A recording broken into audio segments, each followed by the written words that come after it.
कर दिखाने का जज्बा था। 3 ओलंपिक गोल्ड, हजारों गोल्स उन्होंने सच में ग्राउंड पे स्टील की। और हर साल 29 अगस्त को हम उनके सम्मान में नेशनल स्पोर्ट्स डे यानी राष्ट्रीय खेल दिवस मनाते हैं।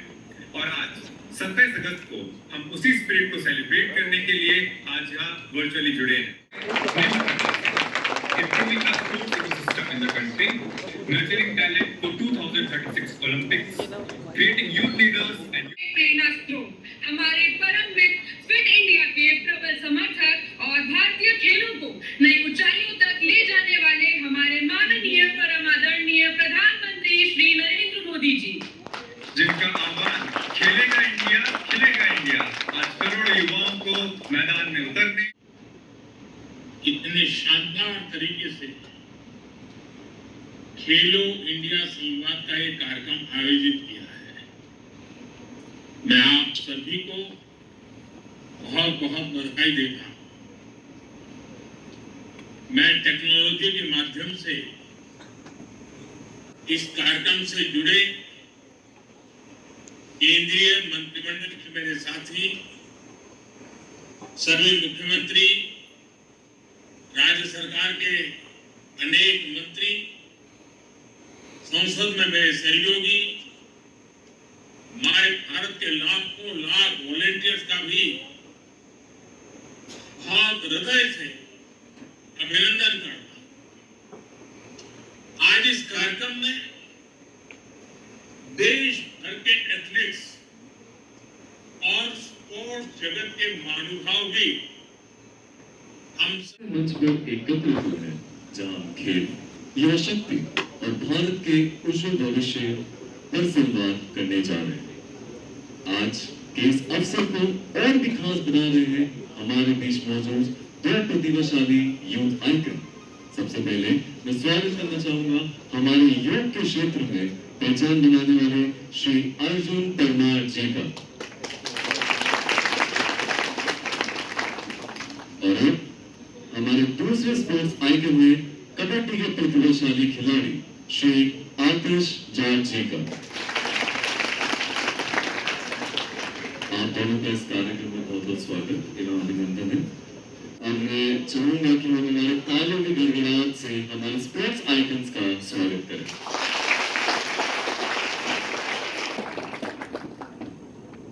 अर्जुन जी और आतिश जी, आज हम आपसे बहुत औपचारिक सवाल जवाब नहीं करेंगे। हम इस बातचीत को बिल्कुल सहज रूप से, खिलाड़ी से खिलाड़ी और युवा से युवा संवाद के रूप में आगे बढ़े। सबसे पहले मैं आप दोनों से आपकी खेल यात्रा के बारे में जानना चाहूंगा। अर्जुन जी, आपकी शुरुआत कहां से हुई? योग को आपने अपने करियर के रूप में कब और कैसे चुना? क्या स्कूल या परिवार में किसी व्यक्ति ने आपको इसके लिए प्रेरित किया?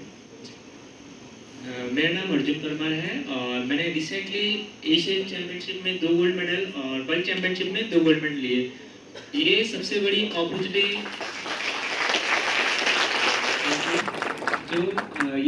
जो अपॉर्चुनिटी थी, मैंने खुद से सीखा कि भाई कुछ करना है।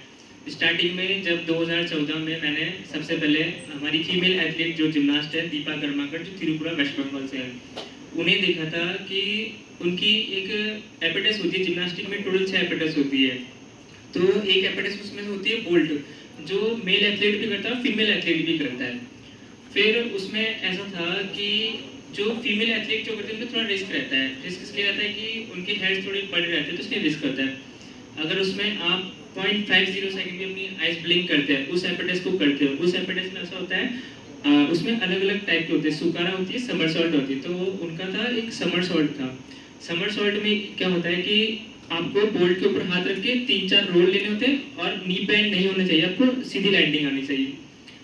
अगर उसमें आपका थोड़ा सा भी मिस गाइडेंस हुई या आपने एपेटस करते टाइम, मूवमेंट करते टाइम अपनी आई को ब्लिंक करा, आपकी वहीं पे मौत हो जाएगी। इतना रिस्की होता था वो। तो फिर मैंने सोचा कि जिम्नास्टिक करना चाहिए। जिम्नास्टिक करते फिर बॉडी स्ट्रक्चर के अकॉर्डिंग बॉडी अलाउ नहीं करेगी, जिम्नास्टिक करना चाहिए। तो पैडल बार एक इवेंट था मेरा, नेशनल चैंपियनशिप में सिलेक्शन था पैडल बार के ऊपर। सिलेक्शन होने के बाद जब मेरी पैडल बार की इवेंट स्टार्ट होने वाली थी। वार्म अप टाइम में पैडल बार के चढ़ने से ऊपर पहले मेरी एल्बो फ्रैक्चर हो गई। एल्बो फ्रैक्चर होने के बाद मुझे मना कर दिया कि आप मेडिकली अनफिट है, आप परफॉर्म नहीं कर पाएंगे। फ्रैक्चर होने के बाद धीरे धीरे मैंने ट्राई करा कि अब रिकवरी लेनी है, आगे टूर्नामेंट्स भी खेलना है। फिर धीरे धीरे योगा से स्टार्ट करा मैंने। योगा में धीरे धीरे इंटरेस्ट इतना आया कि डिस्ट्रिक्ट लेवल खेले। इतना आसान नहीं था डिस्ट्रिक्ट लेवल खेलना, क्योंकि मैं जिम्नास्टिक का था, तो जिम्नास्टिक और योगा की बॉडी बिल्कुल अलग होती है। वहाँ से स्टार्ट करते करते करते 2 साल डिस्ट्रिक्ट में मेडल नहीं आए। 2 साल डिस्ट्रिक्ट में मेडल नहीं आए। फिर उसके बाद धीरे धीरे धीरे खुद को समझाया कि अभी स्टार्टिंग है, पर ये ऐसा लग रहा था कि खत्म हो चुका है स्टार्ट होने से पहले। फिर धीरे धीरे स्टेट चैंपियनशिप आई, स्टेट के बाद नेशनल आई, नेशनल के बाद धीरे धीरे धीरे एशियन चैंपियनशिप, फिर एशियन चैंपियनशिप होने के बाद वर्ल्ड चैंपियनशिप था। ये मेरा सफर था। तो स्टार्टिंग मेरी हुई थी मैम दीपा कर्माकुल को देखते हुए। धन्यवाद अर्जुन जी। अब मेरा सवाल आतिश जी से रहेगा। आतिश जी, कबड्डी से आपका कैसा जुड़ाव है? क्या आप अपने बचपन से ही कबड्डी खेलने का सपना देखा था, या फिर परिस्थितियों या किसी की प्रेरणा ने आपको इस खेल की ओर बढ़ाया? मेरा नाम आतिश है और पिछले साल सब जूनियर नेशनल में मेडल किया था, और उससे पहले भी स्कूल नेशनल खेला था, पर उसमें मेडल नहीं हुआ था। जो मेरे पिताजी हैं, मतलब वो भी पहले कबड्डी खेलते थे, तो मैं उनको देखता था। तो पहले मेरा कोई इंटरेस्ट नहीं था मतलब खेलने में, तो पापा जो थे वो खेलने जाते रहते थे, तो मेरे को भी साथ ले जाते थे। तो वहीं से देख देख के धीरे धीरे मेरा भी मन होने लगा। तो पहले गांव में ही शुरुआत की, फिर धीरे धीरे डिस्ट्रिक्ट खेले, स्टेट खेले, और उसके बाद में ऐसे कुछ शुरुआत हुई। उसके बाद में साई में सिलेक्शन हो गया, फिर बाद में वहाँ से नेशनल वगैरह खेले, और ऐसे कुछ हुआ। बहुत शानदार। लोकसभा एवं कुलगुरु महोदय को मंच पर आमंत्रित करना चाहूंगी।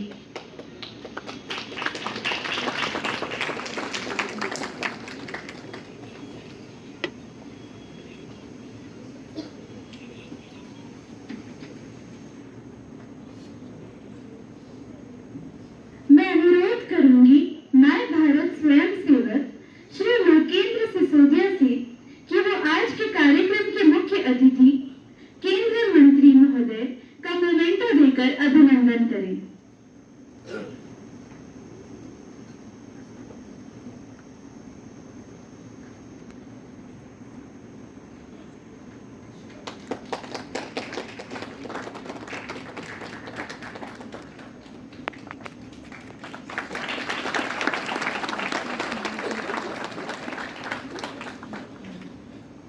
अतः मैं भारत स्वयंसेवक श्री पुखराज सोनी से निवेदन करती हूँ कि वह माननीय कुलगुरु महोदय का मोमेंटो देकर अभिनंदन करें।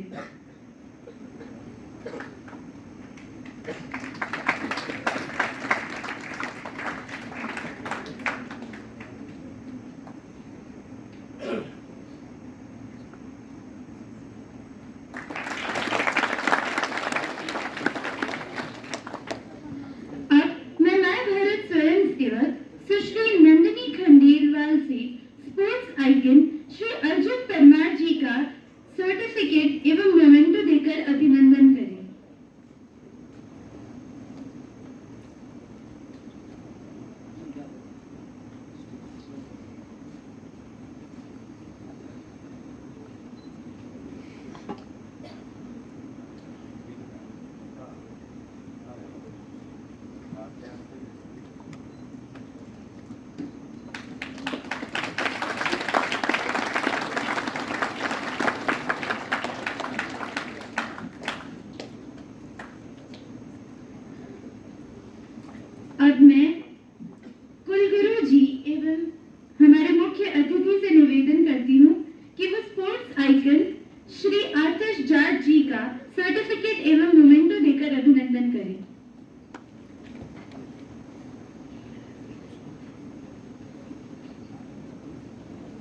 बाद पुनः सभी सम्मानित अतिथियों एवं स्पोर्ट्स साइकिल के लिए जोरदार ताली।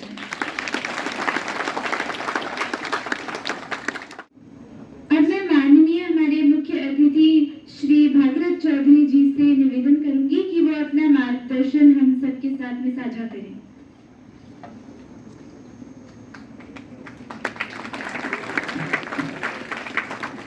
भारत माता की भारत माता की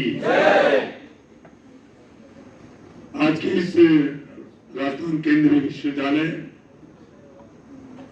में आज के इस राज्य खेल दिवस के अवसर पर हमारे खेलो इंडिया संवाद के इस कार्यक्रम में राजस्थान केंद्रीय विश्वविद्यालय के कुलगुरु और यहाँ उपस्थित सभी इस केंद्रीय विश्वविद्यालय के प्रोफेसर, सभी अधिकारीगण, सभी इस विश्वविद्यालय में अध्ययन करने वाले मेरे प्यारे छात्र छात्राएं, मेरे मीडिया के भाइयों, देखिए मैं तो एक गांव का आदमी हूं और साधारण किसान परिवार से मैं आया हूं, परंतु मैं अपने जो विचार मैं साझा करना चाहूंगा कि हमारे देश के प्रधानमंत्री नरेंद्र भाई मोदी जी ने बीते 10-12 वर्षों में जो हमारे युवाओं के लिए काम किया है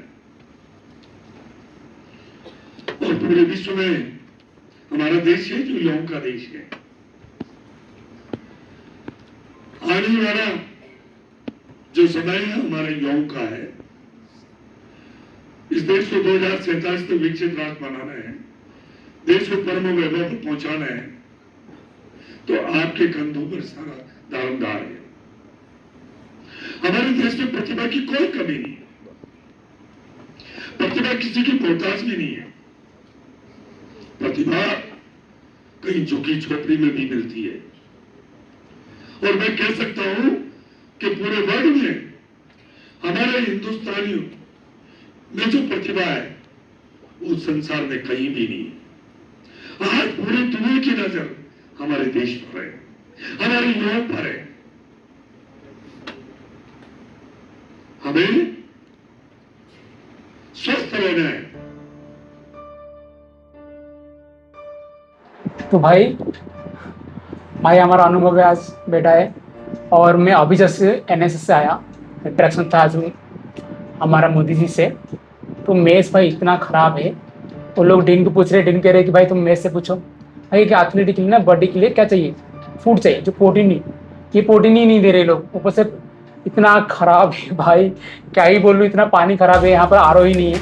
लोग कह रहे टी चेक करते बहुत ख़राब है कार्य।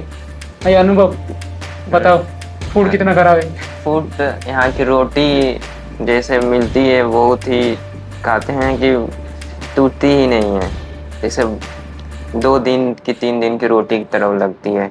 और यहाँ की सब्जी जैसे हरी सब्जी मिलती ही नहीं है बस। और यहाँ की चावल भी मोटी मिलती है, जैसे कोटे की चावल होती है। और पानी यहाँ फिल्टर लगा ही नहीं है, पानी के लिए हम लोग जाना पड़ता है पीएचडी स्कॉलर में पानी लाने के लिए। पर वो रसगुल्ला देखा तुमने? रसगुल्ला मिलता है जैसे लगता है बॉबल है, कॉटन बॉल है। ऐसे लग रहा है कि फाड़ के खाना पड़ रहा है।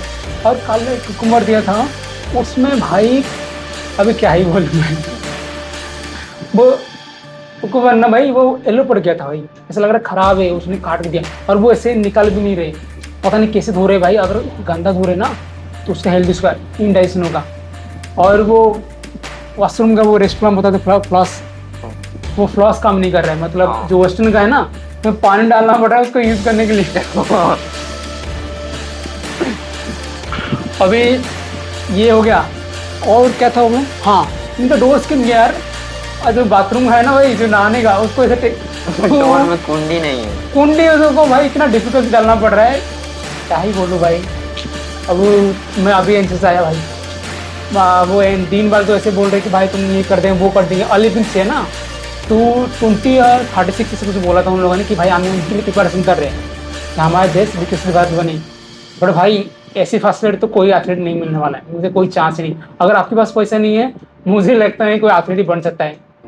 सब जॉब के लिए ढूंढने की कोशिश करें, क्योंकि हमारे इंडिया गरीबी है और ये एथलीट के लिए पैसे, अगर गवर्नमेंट को ऊपर से इनको कुछ नहीं करेगा ना, मुझे लगता नहीं यहाँ से कोई एथलीट इतना हाई लेवल जो ओलंपिक्स है जो कह रहे कि तुम यहाँ बनाओगे और जितने की चांस है ये उसे चाइना तो खा देंगे, तुम जिंदा ही खा लेंगे वो लोग भाई। तो भाई यही था, मैं अभी उनको वीडियो बनाया था, लास्ट में सडन होगा तो मैं इतना वीडियो नहीं बना पाया, इंटरेक्टिव शायद किसी और के पास होगा, फिर मैं डाल दूंगा, आप देख लेना।